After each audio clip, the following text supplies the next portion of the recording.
Jamaica arrived at this relay final without a single individual sprint medalist to their name. The Bahamas had the fastest girl in the entire championships. Trinidad and Tobago carried depth that had troubled stronger squads all week. On paper, this was the most open women's 4x100 final the Caribbean U17s had seen in years. 4 teams, 3 exchanges, and roughly 45 seconds to answer a question that had been building since the individual events ended. Does Jamaica still produce relay squads that can win when their stars go quiet? Watch closely from the first exchange. They'll go in lane 5.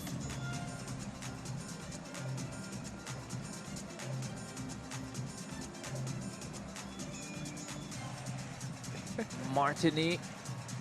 We've seen the World Relays held in the Bahamas and eventually elsewhere. Big team from the Bahamas, and on the right-hand side, the 100-meter champion, fresh from the long jump and 200 qualifying. She's on duty for our country. Jamaica Nabi, Trinidad and Tobago in there as well. The Jamaicans. Always a fun event, and the athletes look like they're ready to give us a show. Shamani Kazel on the Jamaican team. Saw her in the long jump earlier. The British Virgin Islands in the final as well.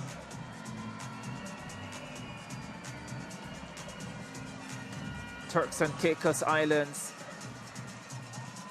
Had a World Junior 200 champion 11 years ago, Delano Williams. Bermuda.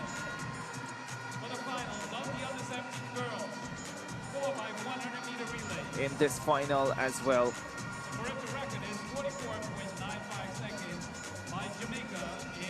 On the 17 girls 4x100 final coming up.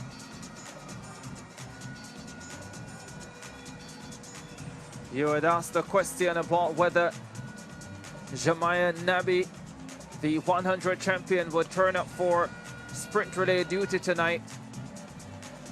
You have your answer. Off camera, I'm bowing to the Queen here, Tanique Williams. She said she'd come up to do duty for her country, and she has.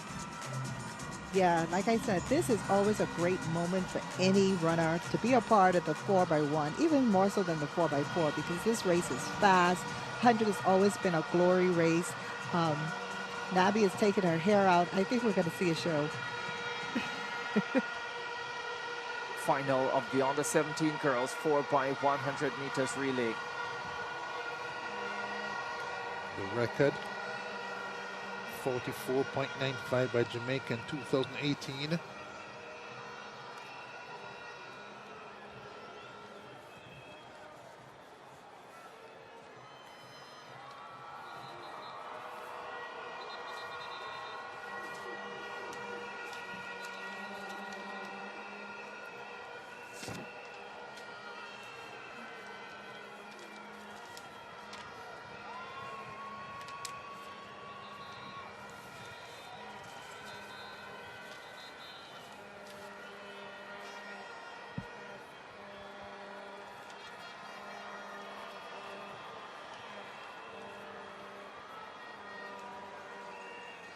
Time for speed.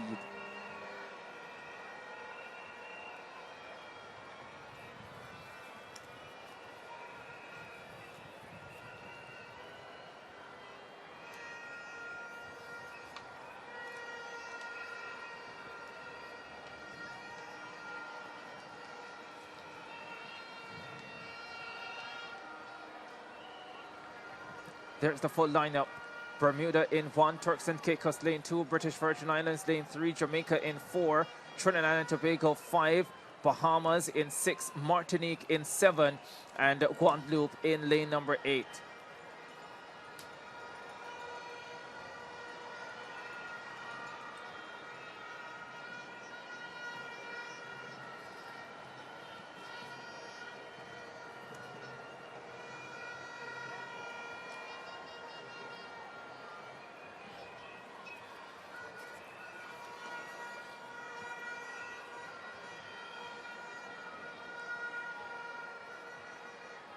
in normal circumstances, me picking this team, Nabi would be my second leg runner.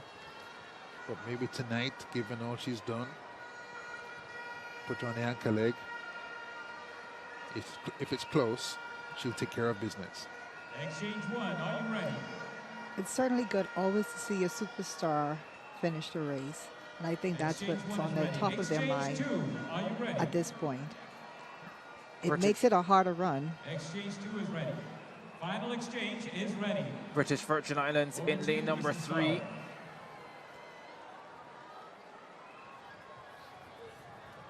Turks and Caicos in 2.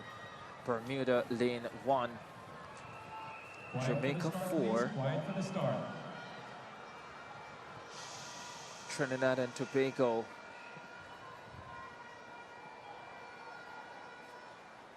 Jamaica fine all-round team with Hazel and East on duty, and the job of all others is to stay close and run their very, very best. It's like Davidson, the hurdler, national hurdles champion. Stand up. They've been asked to stand up ahead of the start of this final. Under 17 girls, 4x100 relays. Jamaica swept the 4x1s in Kingston last year, Hubert. Will be hard pressed to do that here again, but it's not impossible.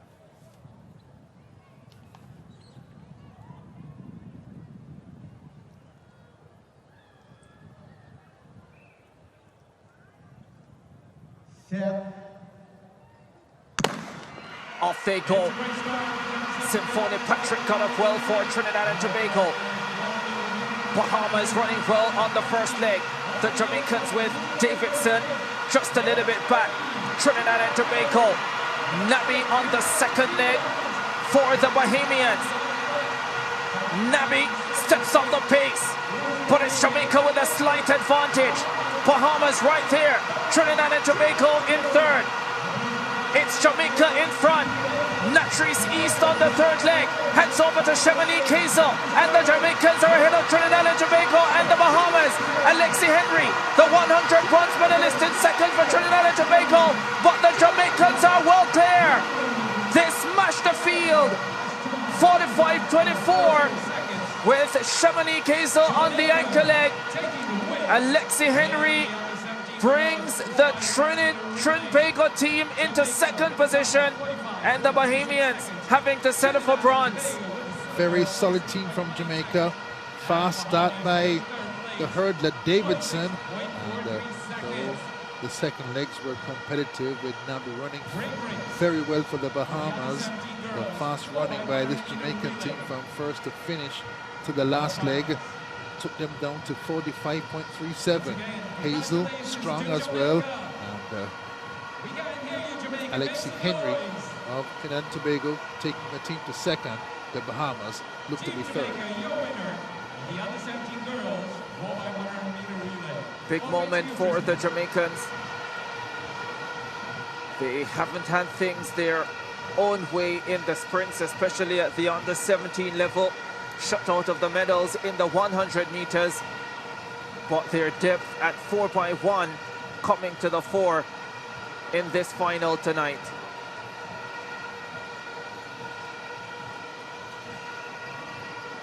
Davidson, Tiana Marshall, Natrice East, and Chamonix Hazel, the 4 for the Jamaicans.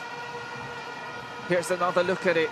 Symphony Patrick ran a brilliant leg for Trinidad and Tobago. Davidson was fast for Jamaica as well. Jemiah Nabi, the 100 champion, did a lot of work, especially in the last 30 meters of that second leg for the Bahamas, but the Jamaicans still handed off first. Great baton pass from Marshall to her high school teammate East. Fourth in the 100 final. That change to Hazel also quite nice. Little fumble for TNT at the anchor leg change. And Alexi Henry It's a ton of the jets to hold up the Bahamas for the silver, and Jamaica go through to win, with Hazel putting the seal on a fast win. Yeah. 45-36 for Jamaica, 46-18 for Trinidad and Tobago, Bahamas 46-13, Bermuda just outside the medals at 48.12. 45.36 seconds. That is the number that matters here. Not because it is a world record, it is not, but because Jamaica ran it without fielding a single gold medalist from the individual sprint events earlier in these championships. No dominant 100-meter winner, no standout at 200, and yet the relay clock stopped at 45.36. That contradiction is exactly what this video explains. At the Caribbean U17 Championships, Jamaica's women's 4x100 squad delivered something the raw results page cannot show you. They turned collective execution into a weapon sharper than individual speed. By the end of this breakdown, you will understand the precise mechanical reasons why, and why it almost did not go that way. The field coming into this final was genuinely balanced. The Bahamas brought the individual 100-meter champion, an athlete who had already proven she could generate elite acceleration through the opening 60 meters. Trinidad and Tobago carried multiple medalists and enough depth to run 46 low on a clean day. Jamaica, by contrast, had been surprisingly absent from the individual podiums. Some read that as a warning sign. It was irrelevant, because relay racing punishes that assumption every time. The gunfires. Jamaica's leadoff runner produces a reaction time of 0.142 seconds. Clean and controlled. Not exceptional, but not lost either.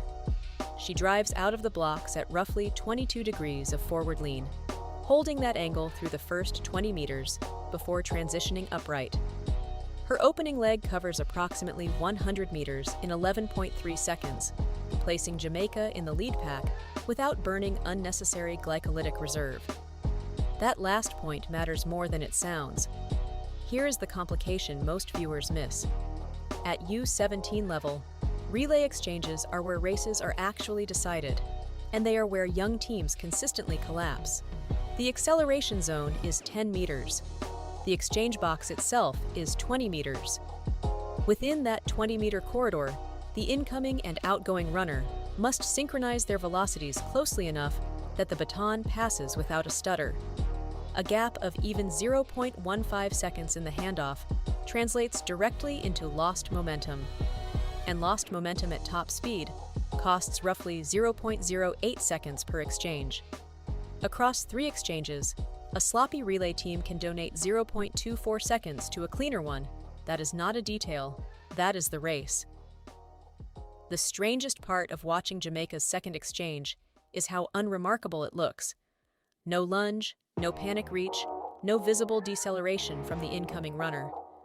The outgoing athlete begins her acceleration check at the 10-meter mark, hits the exchange trigger point at roughly 18 meters into the zone, and receives the baton while already traveling at approximately 8.4 meters per second. That is the target. That is what drilled repetition produces.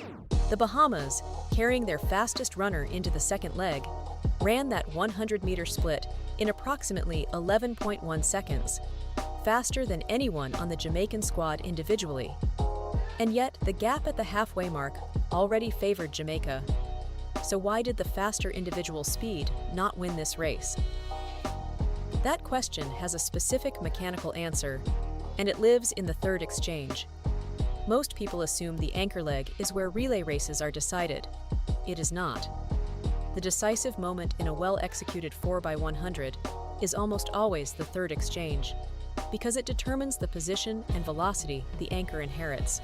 Jamaica's third runner attacks the curve at approximately 9.1 meters per second average velocity, holding her sprint mechanics through the bend by keeping her left shoulder slightly lower and driving her inside arm with a shortened arc, a standard but technically demanding curve adaptation that limits lateral drift and preserves linear speed. She arrives at the outgoing anchor with controlled velocity, and the exchange triggers with the baton already moving at 8.6 meters per second. The anchor does not need to manufacture anything. she only needs to sustain. I have gone back through the exchange footage frame by frame, and one detail kept pulling my attention. The outgoing runners never look back, not once. That sounds like a small thing. In relay coaching, it is everything. A runner who glances back during the acceleration phase breaks her own stride pattern, loses an estimated 0.05 to 0.08 meters per second, and shifts the timing burden onto the incoming athlete. Jamaica's runners trusted the system completely. At U17, that level of discipline is genuinely rare. What this tells us about Jamaica's development pipeline is more significant than any single championship result. These athletes are not improvising relay mechanics on the international stage. They are reproducing trained patterns under pressure, which means the technical work happened long before this final. The country's sprint culture does not begin at the senior level. It begins here. Here is the take that will probably get some pushback. The Bahamas relay structure was tactically wrong. Placing your fastest athlete on the second leg in a U17 final optimizes the wrong variable. Second leg gains are partially absorbed by the exchanges on either side. That 11.1 second split was impressive. It was also wasted. An athlete of that caliber running anchor, inheriting a clean baton at full velocity, would have forced Jamaica into a different race entirely. Here is the question worth sitting with. If the Bahamas had run their 100-meter champion on the anchor leg, does Jamaica hold on? Drop your answer in the comments and tell me why. Trinidad and Tobago crossed in 46.18 seconds. The Bahamas took bronze despite their individual firepower, and Jamaica stood at the top of the results board with a time that reflects something deeper than the clock. 3 clean exchanges, each one surrendering less than 0.05 seconds of velocity, compounded into a structural advantage that raw speed alone could not close. If you want to see the follow-up, a full breakdown of how Jamaica's senior women's relay evolved from exactly this kind of youth performance, comment the word relay and we will run it next. The lesson this race teaches is permanent. In the 4x100, execution compounds. 1 clean exchange does not win a relay. 4 clean exchanges, each one removing the typical 0.08 to 0.12 second tax that poor timing inflicts, creates a gap that no individual split can bridge. Watch for that in every relay you see from here forward. Watch the outgoing runners. Watch whether they look back. That single habit will tell you, before the finish line does, which team built their relay properly. If this breakdown changed how you will watch relay racing, subscribe. There is a full technical series on sprint relay mechanics coming. Like the video, and leave your take on whether Jamaica's youth system is producing the next generation of relay legends. 45.36 suggests the answer is yes.